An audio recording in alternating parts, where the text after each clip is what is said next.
சென்னை, திருவள்ளூர் ஆகிய மாவட்டங்களுக்கு இன்று ரெட் அலர்ட் விடுக்கப்பட்டுள்ளது. ஆழ்ந்த காற்றழுத்த தாழ்வு மண்டலம் காற்றழுத்த தாழ்வு மண்டலமாகவும் வலுவிழந்திருக்கின்றது. இந்த சூழலில் இன்றைய மழை நிலவரம் குறித்து வரைகலை விளக்கத்தோடு வழங்க இணைகிறார் எமது செய்தியாளர் பத்மபிரியா. பத்மபிரியா, தற்பொழுது பார்த்தமையானால் சென்னை, திருவள்ளூர் உள்ளிட்ட மாவட்டங்களில் பல பகுதிகளில் தொடர்ந்து மழை பெய்து வருகிறது. இந்த வேளையில் காற்றழுத்த தாழ்வு மண்டலம் வலுவிழந்திருக்கக்கூடிய வேளையில் எந்தெந்த பகுதிகளில் எந்த அளவுக்கு மழை பதிவாகி இருக்கின்றது, இந்த மழை எவ்வளவு நேரம் நீடிக்கும் என்று சொல்லப்படுகிறது, நிலவரங்கள் என்னவாக இருக்கின்றன? வணக்கம் பிரீதா, நேயர்களுக்கு வணக்கம். இன்றைக்கு பார்த்தோம்னா சென்னை மற்றும் திருவள்ளூர் மாவட்டங்களுக்கு ரெட் அலர்ட் ஆனது விடுக்கப்பட்டிருக்கிறது. குறிப்பாக காஞ்சிபுரம், திருவள்ளூர், சென்னை, செங்கல்பட்டு மாவட்டங்கள் பள்ளி கல்லூரிகளுக்கு இன்று விடுமுறையும் அளிக்கப்பட்டிருக்குது. இந்த சூழல்ல மக்கள் தற்பொழுது பார்த்தோம்னா வீடுகளுக்குள்ள வெள்ளம் வந்து விடுமோ என்ற அச்சத்தில் மணல் மூட்டைகளை அடுக்கி வைக்கும் வேலையில் ஈடுபட்டு கொண்டிருக்கின்றனர். ஆனால் மக்கள் அச்சப்பட வேண்டாம்.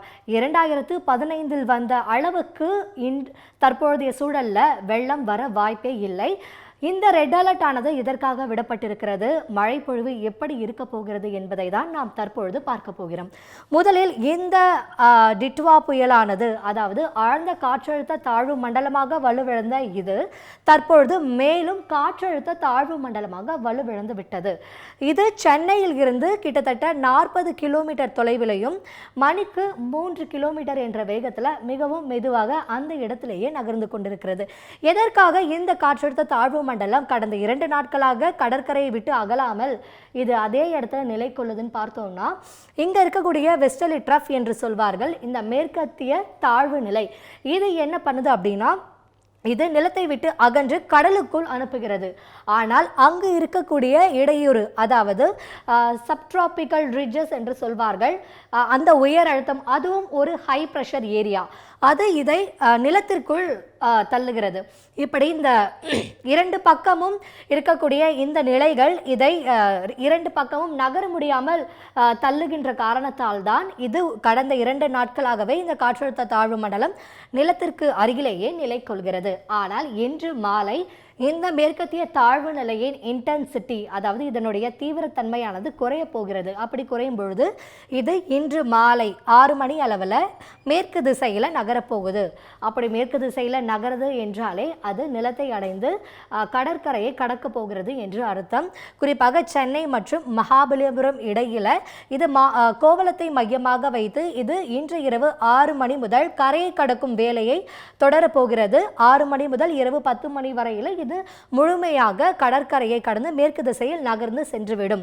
அப்படி இந்த ஆழ்ந்த காற்றழுத்த தாழ்வு நிலை கடற்கரையை அடைந்து இது நகரும் பட்சத்தில் இன்று இரவில் இருந்து நாளை மழை படிப்படியாக குறைய போகிறது. ஆனால் இன்றைய சூழலை பார்க்கும் பொழுது மழை அப்படியே தீவிரமாகத்தான் இருக்க போகிறது. இப்போ இது சென்னையோடைய ரேடார் புகைப்படம், கடந்த 3 மணி நேரமாக எடுத்த ஒரு புகைப்படம் இது. இங்கே பார்க்கும்பொழுது தற்போது சென்னைக்கு இது 40 கிலோமீட்டர் அருகில் இருக்கக்கூடிய சூழல்னால இது மழை மேகங்களை உற்பத்தி செய்து மீண்டும் வடகோடி மாவட்டங்கள், குறிப்பாக திருவள்ளூர் மற்றும் சென்னைக்கு அனுப்பி கொண்டே இருக்கிறது. எப்படி ஒரு குறைந்த காற்றழுத்த தாழ்வு பகுதி படிப்படியாக வலுப்பெறுகிறதோ அதே போலத்தான் அது வலுவிழக்கும் வேலையும் செய்யும். அது புயலில் இருந்து ஆழ்ந்த காற்றழுத்த தாழ்வு மண்டலம், பிறகு காற்றழுத்த தாழ்வு மண்டலம், அதற்கு பிறகு குறைந்த காற்றழுத்த தாழ்வு நிலை என்று படிப்படியாக வலுவிழக்கக்கூடும். அது முழுமையாக வலுவிழக்கும் பட்சத்தில் தான் மழை பொழிவு நிற்கும்.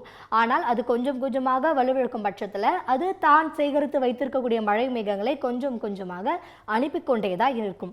அப்படியும் புயல் இங்க இருக்க கீழே சென்னைக்கு தென்கிழக்கு திசையில இருக்கிறதுனால அதனுடைய மழை மேகங்கள் எப்பவுமே வடக்கு நோக்கி தான் இருக்கும். அதனால் அது இமயமலையில் இருந்து ஈரப்பதமான காற்றை ஈர்த்து வடகோடி மாவட்டங்களில் தொடர்ந்து மழையை கொடுத்து கொண்டேதான் இருக்க போகிறது. அப்படி இந்த புகைப்படத்துல பார்க்கும் பொழுது அந்த மழை மேகங்களின் வடிவம் பார்த்தோன்னா கொஞ்சம் பெருசாக தான் இருக்கு. இதனால தான் இன்றைக்கு சென்னை மற்றும் திருவள்ளூர் போன்ற பகுதிகளுக்கு ரெட் அலர்ட் ஆனது விடுக்கப்பட்டிருக்கிறது. ரெட் அலர்ட் என்றாலே 20 சென்டிமீட்டருக்கு மேல மழை பொழிவு பதிவாகும் என்று அர்த்தம். அப்படி எல்லா பகுதிகளிலும் பதிவாகும்னா கிடையாது. இந்த மழை மேகங்கள் சென்னையை ஊடுருவி எந்த திசையில் செல்கிறதோ அங்கு மழை பொழிவை கொடுக்க போகிறது. அதனால சென்னை மற்றும் திருவள்ளூர் பகுதிகளில் இன்று காலை முதலே இரவு வரைக்குமே கனமழைக்கான வாய்ப்புகள் இருக்கிறது. ஒரு சில இடங்கள்ல அதி கனமழை பெய்யவும் வாய்ப்பு இருக்கிறது. சில சில இடங்களில் ஏற்கனவே 20 சென்டிமீட்டருக்கு மேலே மழை பொழிவானது பதிவாகிவிட்டது. ஆக மொத்தம் இன்று சென்னைக்கு கனமழை இருக்கிறதுக்கான வாய்ப்புகள் இருக்கிறது. அதை தான் இந்த புகைப்படம் காட்டுகிறது. பெரிய பெரிய மழை மேகங்கள் சென்னை மற்றும் திருவள்ளூர் நோக்கி நகர்கிறது. குறிப்பாக தெற்கு ஆந்திர பகுதிகளிலையும் நல்ல மழை பொழிவும் இருக்கிறது. அதை இந்த புகைப்படம் நமக்கு காட்டுகிறது.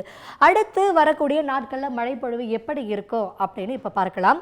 இன்று 6 மணி அளவில் இந்த காற்றழுத்த தாழ்வு பகுதி நிலத்தை அடைந்துவிடும். அது முழுமையாக தன்னுடைய சக்தியை இழந்துவிடும். அப்படி இருக்கும் பட்சத்தில் அது கிழக்கு திசையில் இருக்கக்கூடிய காற்றை அது ட்ரிகர் செய்யும். அதாவது அதை இழுத்து தமிழகம் ஊடாக அது விட்டுவிடும். அப்படி இருக்கும் பட்சத்தில் இன்று டெல்டா மாவட்டங்களில் இருந்து வடகடலோர மாவட்டங்கள் வரைக்குமே மழை பெய்ய வாய்ப்பு இருக்கிறது. குறிப்பாக டெல்டா மாவட்டங்களில் இடி மின்னலுடன் மழை பெய்ய வாய்ப்பு இருக்கிறது. இன்று மதியத்திற்கு மேல் இரவு நேரங்களில் அது சற்று தீவிரமாக இருக்கும். ஆனால் வரக்கூடிய நாட்கள் புதன்கிழமை எப்படி இருக்குன்னு பார்த்தோம்னா இது முழுமையாக நிலத்தை அடைந்து விடும் பட்சத்தில் தமிழகம் முழுக்கவே பார்த்தோம்னா பெரும்பாலும் வடகடலோர மாவட்டங்கள் திருவள்ளூர், வேலூர், ராணிப்பேட்டை, திருப்பத்தூர் போன்ற மாவட்டங்களையும் சென்னை, திருவள்ளூர், காஞ்சிபுரம், புதுச்சேரி, டெல்டா மாவட்டங்கள், தென் மாவட்டங்கள் மற்றும் வெஸ்டர்ன் காட்ஸ் அதாவது மேற்கு தொடர்ச்சி மலை ஒட்டியிருக்கக்கூடிய மாவட்டங்கள் சேலம், ஈரோடு போன்ற பகுதிகளிலையும் மழை பொழிவு 3ஆம் தேதி பரவலாக இருப்பதை நாம் பார்க்க முடிகிறது. குறிப்பாக டிசம்பர் 5ஆம் தேதி வரை தமிழகத்தில் இந்த கிழக்கு திசை காற்றின் காரணமாக மழை பொழிவு நீடிக்கப் போகிறது. டிசம்பர் 5ஆம் தேதிக்கு பிறகு அப்படியே மழை படிப்படியாக குறைய போகிறது.